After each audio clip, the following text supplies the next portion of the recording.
आशा करता हूँ आप सब अच्छे होंगे। मैं आपको अपने यूट्यूब चैनल लेखपाल डायरी पर एक बार फिर स्वागत करता हूँ। आज देखेंगे हम जिस टॉपिक के ऊपर वीडियो बनाने जा रहे हैं, जो आपका जायद 2025 है, उसका जो ई खसरा पड़ताल यानी एग्री स्टैक होने शुरू हो गया, कहीं कहीं पे शुरू हो गया, कहीं कहीं पे आदेश आ चुका है कि 1-2 दिन में वो स्टार्ट कर दें। उसके बारे में ये हमारा डिटेल वीडियो होगा। इस वीडियो में हम देखेंगे जायद शर्त का एग्री स्टैक क्या, जैसे आपने पूर्वत रबी खरीफ का किया उस तरीके का जायद का भी एग्री स्टैक होता है। क्योंकि आप देखेंगे क्योंकि जायद में लगभग 90% जो एरिया होता है गांव का, उसमें कोई बुआई नहीं होती, तो क्या उस प्रकार का सर्वे किया जाएगा या कुछ अलग तरीके से इसका एग्री स्टैक किया जाएगा। आगे देखते हैं कब से शुरू होगा जायद 17 की स्टैक और इसमें रेंज कितनी मिलने वाली है।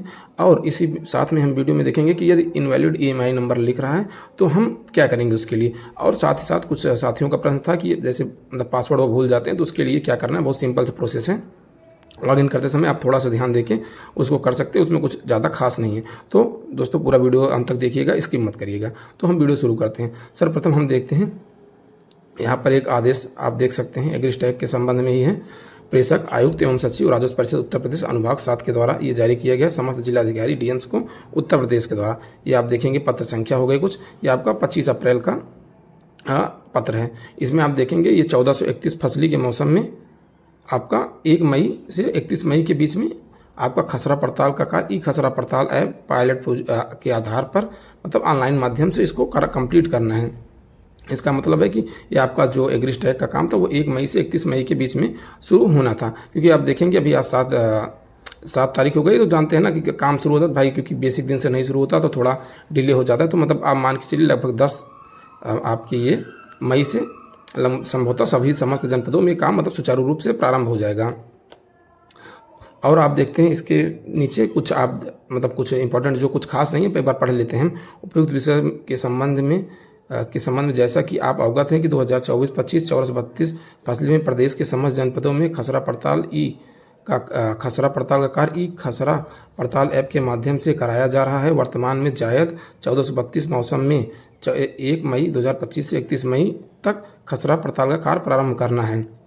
इस संबंध में मुझे यह कहने का निर्देश हुआ है कि जायद पड़ताल कराने से संबंधित समस्त तैयारियां पूर्ण कराने हेतु संबंधित को निर्देशित करने का कष्ट करें। उक्त कार्य आप देखेंगे उक्त कार्य संपन्न कराने हेतु विस्तृत दिशा निर्देश अलग से शीघ्र में ही प्रेषित कर दिए जाएंगे। अलग से क्या रेंज रहने वाली इसके बारे में इनका कहने का सेंस है कि 25 तारीख को मैं 4-5 दिन में जो भी कुछ अगर नई गाइडलाइन आती है उसके बारे में मैं आपको अवगत करा दूंगा। तो उसी के संबंध में ये था। अब आगे चलते हैं। तो आप देखेंगे आपका जो मन में प्रश्न था कि क्या जायद का भी उसी प्रकार से किया जाएगा जैसे रबी खरीफ का, तो नहीं दोस्तों, ये उस तरीके से इसका एग्री स्टैक नहीं किया जाता। इसमें उसी घाटों का सर्वे किया जाता है जिस घाटे में आपकी फसल बोई रहती है। जैसे आप रबी खरीफ में देखेंगे तो संपूर्ण घाटे उसमें रहते हैं, चाहे आपकी फसल बोई रहेगी तब भी आप उसका सर्वे करेंगे, अगर फसल नहीं बोई गई तब भी उसका आपको सर्वे करना है। जबकि इसमें ऐसा नहीं होता, जिस घाटे में फसल बोई रहती है सिर्फ उसी घाटे को आपको सर्वे करना है। तो ये बात यहाँ से आपको कन्फर्म हो गई होगी। अब आगे चलते हैं। अगर आप रेंज की बात करें तो रेंज क्या है, तो अगर जो रेंज निकल के आई अब मैं आपको यहाँ पर दिखा देता हूँ। आप देखेंगे ऊपर चलते हैं, आप यहाँ पर इसको देखिए, ये 2024-25 और ये आपका जायद सत्र देख सकते हैं। अब इसको नीचे आते हैं, आप देखेंगे ये आपकी रेंज 20 मीटर होने वाली है। इसमें क्योंकि बार बार वही हो जा रहा है रेंज 20 मीटर, क्योंकि प्रैक्टिकली बहुत संभव नहीं हो पाता ना 20 मीटर के लिए। तो इसमें थोड़ा सुधार कम से कम, जैसे पिछली बार 50 मीटर के साथ रबी में किया गया था, कम से कम उतनी है। उससे उसमें भी बहुत समस्याएं आ रही थी, लोग करने वाले तो किए, मैं ये नहीं मना कर सकता क्योंकि पूरा सर्वे कंप्लीट किया गया है। तो उसी बेस पे अब जो भी हो उसके बारे में मैंने कुछ कहा, कम से कम 70-80 मीटर इसमें करनी चाहिए और 150 से 200 मीटर आपकी खरीफ सत्र में करनी चाहिए, क्योंकि उसमें दलदली स्थान होता है, पानी का भराव होता है, इस वजह से उसमें रेंज की थोड़ा अधिक आवश्यकता होती है। और रबी और खरीफ में आपकी पानी की आवश्यकता का पानी कम रहता है, जल भराव उतना नहीं होता, इस वजह से इसमें थोड़े रेंज की कम आवश्यकता होती है। तो हम आगे चलते हैं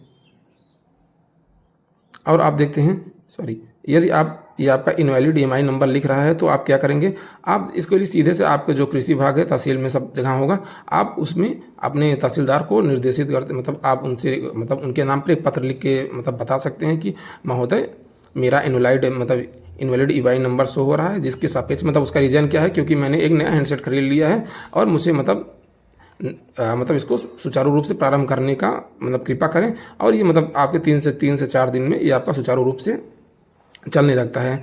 और हम आगे देखते हैं दोस्तों, कुछ जायद के लिए जो मैं आपको कुछ खास इंपॉर्टेंट मतलब बताता हूँ चीज़ें, जो आप थोड़ा ध्यान दीजिए, क्योंकि जायद सत्र चल रहा है।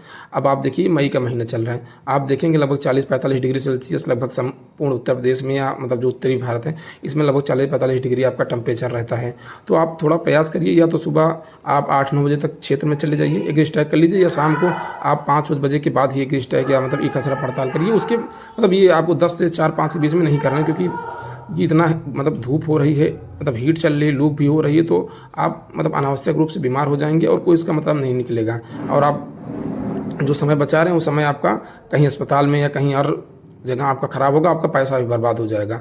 तो मेरी मतलब यही एक आपसे सलाह है कि मतलब थोड़ा सुबह के समय या शाम को समय ही एग्री स्ट्राइक करने निकलें, और अपने साथ अंगोछा रखे रहें, हो सके तो चश्मा भी का भी प्रयोग करें, और पानी की बोतल अवश्य ले लें। तो यही कुछ खास बातें थी जो मैं जायज़ सत्र के एग्री स्ट्राइक के बारे में बनाया हूँ। अगर कुछ अलग चीज़ें मुझे कुछ लगती हैं तो मैं एक अन्य वीडियो बना के डिटेल से बना दूंगा, जिसको आप देख सकते हैं, या कुछ बातें होती हैं तो दोस्तों यही था मेरा पूरा वीडियो। अगर आपको जानकारी अच्छी लगी हो तो चैनल को लाइक शेयर और सब्सक्राइब जरूर करिएगा। Thank you for watching my video.